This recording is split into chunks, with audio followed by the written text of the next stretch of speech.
देखें? ये अनदेखा अवसर है या अनदेखा खतरा? ये वाकई एक अहम सवाल है और इस पर उन सभी इन्वेस्टर्स को सोचना चाहिए जो इस तरह के अंडर रडार मौके ढूंढते हैं। क्या आप सतह के नीचे देखने को तैयार हैं?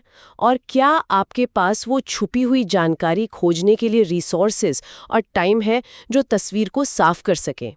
आज के लिए बस इतना ही।